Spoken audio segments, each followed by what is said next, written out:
Halo, nama saya Linda Kersani Purba. Saya dari kelas Cerek 2018 Pendidikan Antropologi di Universitas Negeri Medan. Kali ini saya akan menjelaskan mengenai hasil minat riset saya yang berjudul Sistem Pertukaran Ekonomi Antara Petani dan juga Tokeh di Desa Sepinggan, Tanjung Garbus Kampung, Kecamatan Pagar Merbau, Kabupaten Deli Serdang, Sumatera Utara.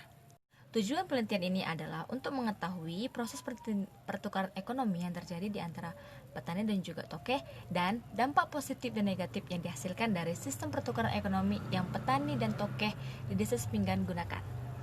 Nah, penelitian ini berjeniskan penelitian kualitatif deskriptif dengan pengumpulan datanya adalah wawancara, dokumentasi, rekaman video, pengambilan gambar, dan observasi. Hasil penelitian menunjukkan bahwa sistem pertukaran ekonomi yang terjadi antara petani dan juga tokeh di Desa Sepinggan adalah sistem pertukaran ekonomi yang berjeniskan resiprositas. Resiprositas merupakan kegiatan ekonomi yang menginginkan adanya hubungan timbal balik antara satu dengan yang lainnya. Resiprositas yang terjadi antara petani dan juga tokeh di Desa Sepinggan adalah resiprositas berjeniskan sebanding. Artinya bahwa apa yang sudah dipinjam oleh petani kepada tokeh itulah yang akan dikembalikan juga kepada tokeh tersebut. Resiprositas terjadi dikarenakan adanya hubungan kekerabatan yang sangat dekat antara petani dan juga buruh.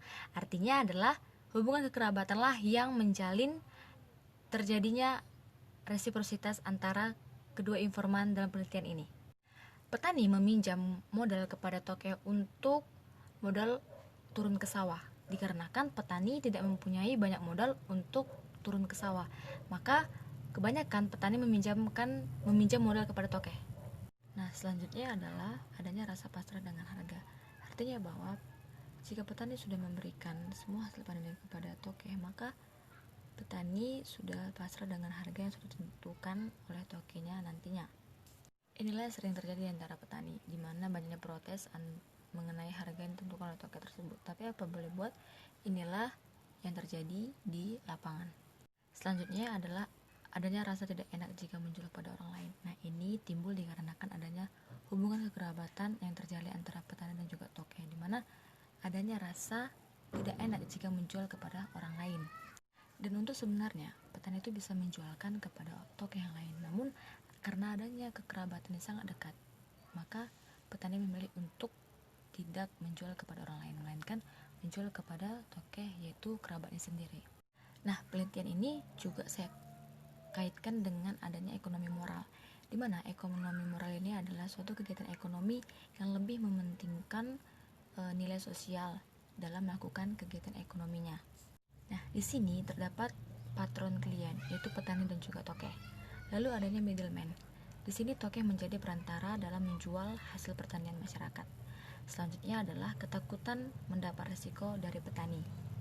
Selanjutnya adalah petani tidak mampu bersaing dan petani mendapatkan pinjaman modal dari tokeh.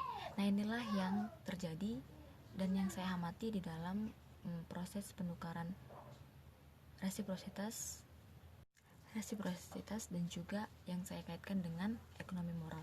Memang ekonomi moral ini sangat dekat kaitannya dengan fenomena yang saya ambil, dikarenakan ini kegiatan ekonomi yang mengedepankan nilai sosial.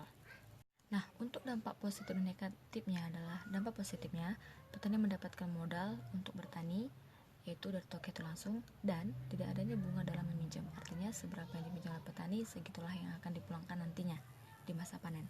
Nah, selanjutnya adalah dampak negatif. Yang pertama itu adalah terus berada dalam kemiskinan. Artinya bahwa petani dikarenakan banyaknya utang yang ada di tokeh yang tidak bisa dibayar oleh petani, maka petani sering sekali masih berada di dalam kemiskinan.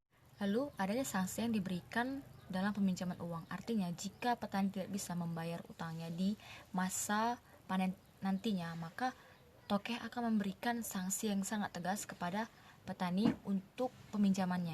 Sanksinya adalah petani harus menggadaikan sebagian sawahnya yang dia miliki untuk menjamin utangnya tersebut. Maka tak heran bahwa banyak petani yang sudah menggadaikan sawahnya. Di sini yang saya temukan bahwa petani masih bisa memakai sawah yang ia miliki, tetapi dia harus membayar uang sewa kepada tokeh yang seberapa rantai yang sudah digadaikan kepada tokeh tersebut. Maka tidak heran bahwa pendapatan dari hasil pertanian petani itu tidaklah bisa mencukupi untuk menutupi hutangnya. Maka hutang akan terus bertumpuk di dalam tokeh tersebut. Dan yang terakhir adalah pasrah menerima harga yang rendah dari tokeh. Inilah yang terjadi di masyarakat Desa Sepinggan, khususnya para petani, di mana petani sudah pasrah menerima harga yang sudah ditentukan oleh tokeh untuk padi. Nah, jika dipikir-pikir bahwa jika petani bisa menjualkan kepada orang lain tidak melalui tokeh, maka akan bisa mendapatkan harga yang lebih tinggi daripada menjual kepada tokeh. Tetapi inilah yang terjadi di masyarakat Desa Sepinggan. Untuk kesimpulannya adalah bahwa adanya kegiatan ekonomi yang terjadi pada petani dan juga tokeh di Desa Sepinggan adalah dua pendekatan antropologi ekonomi, yakni resiprositas yang dilihat dari petani dalam melakukan tukar-menukar barang dan jasa, di mana petani meminjam uang kepada tokeh untuk modal awal turun ke sawah, dan terjalinnya hubungan kekerabatan yang sangat erat antara petani dan juga tokeh. Lalu pendekatan yang kedua yaitu terdapatnya ekonomi moral yang terjadi dalam kegiatan ekonomi petani di Desa Sepinggan, di mana motif perilaku ekonomi para petani dengan tokeh ialah karena adanya nilai-nilai sosial yang digunakan dalam kegiatan ekonomi dan terdapatnya patron dan klien dalam kegiatan ekonomi moral, yaitu patron adalah tokeh dan klien itu adalah petani. Adanya posisi atasan dan bawahan, petani merasa terbantu karena adanya bantuan modal dari tokeh, namun petani merasakan keterpurukan ekonomi dikarenakan harga jual yang diberikan oleh tokeh sangatlah rendah, dan itu membuat para petani masih berada di posisi terendah.